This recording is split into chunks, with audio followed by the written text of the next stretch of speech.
ने विचार सागर हाँ मंथन कैसा करना है पूछा। हाँ वो पूछ रही है कि विचार सागर मंथन कैसे करना है। अच्छा, तुम जब मुरली सुनते हो, मुरली के साथ में अपने जीवन में अनुभव, उसका भी अनुभव उसके साथ में जोड़ना है, और फिर वो बराबर लॉजिकल उसका लगता है क्या लिंक, वो देखना है। जैसे हमने कहा, वो एक मुरली का पॉइंट है, नब्ज देखकर ज्ञान समझाओ। बाबा बोलता है ना, हर किसी को ज्ञान नहीं समझाना, नब्ज देख के ज्ञान समझाओ। या फिर और भी एक है, कौन सा वो पॉइंट है जिसमें हम सच, हाँ, सच को झूठ में बदलना। नब्ज देख के ज्ञान समझाओ मतलब हमारी बात को अगर मनवाना है तो हम झूठ भी बोल सकते हैं उसको। तो इस तरह से जब हम बोले, पॉइंट्स को समझे, वकील बन जाना, वकील बनना अपने को बोला ना, दूसरों के लिए बनते हैं, दूसरों के लिए जज बनते हैं, अपने के लिए वकील बनते हैं। दीदी पात्र देख के दान देना। क्या? पात्र देख के दान देना। हाँ, पात्र देखकर दान देना। तो ये सर्टन जो मुरली के पॉइंट्स हैं, हम जब तक कि उस चीज को अनुभव नहीं करेंगे ना, सही ढंग से उसको बता ही नहीं पाएंगे। अभी नब्ज देखकर ज्ञान समझाओ बाबा बोलता है, तो मतलब क्या होता है कि सामने वाले की वृत्ति को समझो कि वो तुम्हारे पास सिर्फ दुखड़ा रोने आया है कि वो तुम्हारे पास सॉल्यूशन के लिए आया है। हाँ? कोई होते हैं सिर्फ उनको एक चाहिए होता है, एक प्लेस चाहिए होता है जहाँ वो अपना भड़ास निकाल सके। उनको सुनने वाला कोई नहीं होता है, तो वो सिर्फ अपनी भड़ास निकालना चाहते हैं। वो आपके पास सॉल्यूशन के लिए नहीं है, उनको सॉल्यूशन चाहिए भी नहीं होता है। बस वो बोलते हैं कि हम क्या बोल रहे हैं ना, बस वो सुनो हमको, बस वो तकलीफ जो हो रही है उनको, उससे उनको कोई मतलब नहीं है। उनको अपनी बातें सब बस बोलनी है। तो वो समझना है कि सामने वाला हमारे से कुछ राय लेना चाहता है या वो सिर्फ अपनी भड़ास निकालने के लिए आया हुआ है।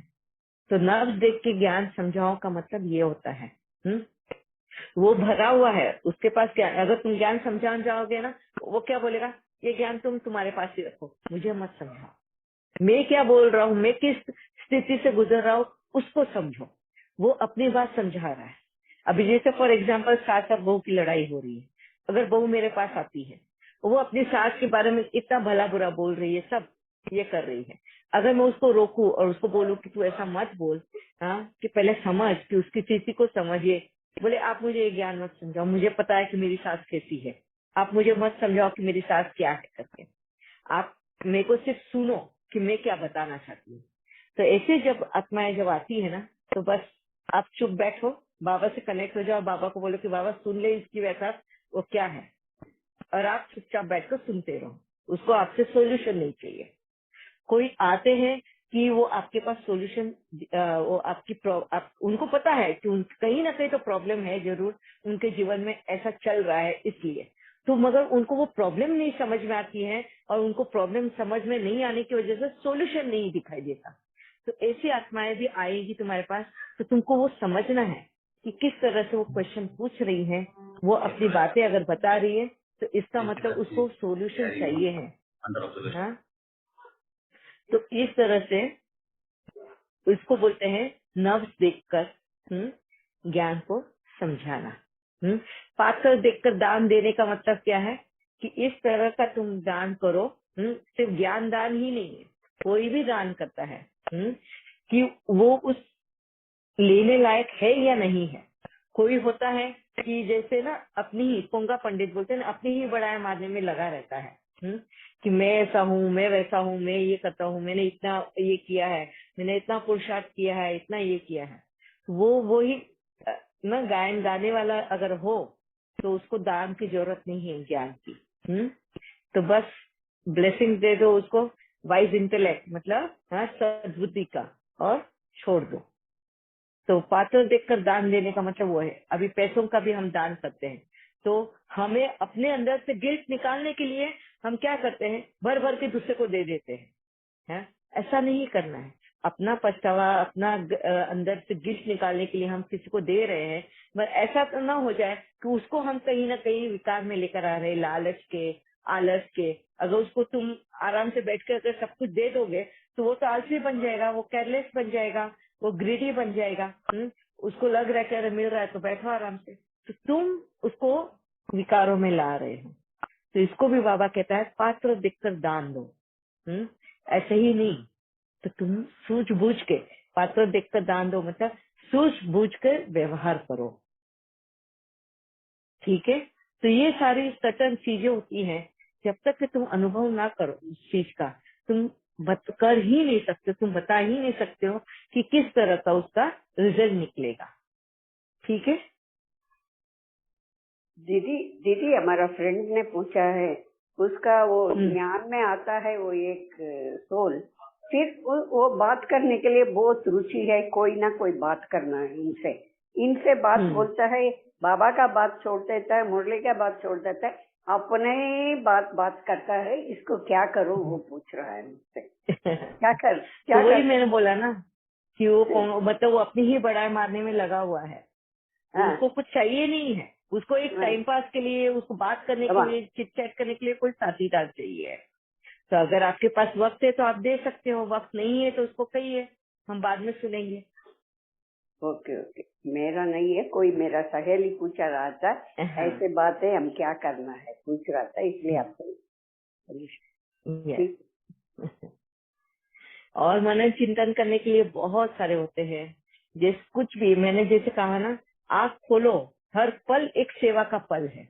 तो मनन चिंतन करना है तो आप सेवा की मनन चिंतन करो कि किस तरह मैं इस दुनिया को हेल्प कर सकूं, किस तरह विश्व कल्याणकारी बन सकती हूँ मैं, तो क्या क्या मैं कर सकती हूँ। जो भी सेवा तुम्हें दिखता है, जहाँ पे भी तुमको लगता है कि ये चीज गलत हो रही है, इसका मतलब ये चीज सही करने का वक्त तुम्हारा है, तुमको उसको सही करना है। ये है सेवा का पल। तो इस तरह से मनन चिंतन कर सकते हो कि किस तरह मैं उसको सेवा दे सकती हूँ।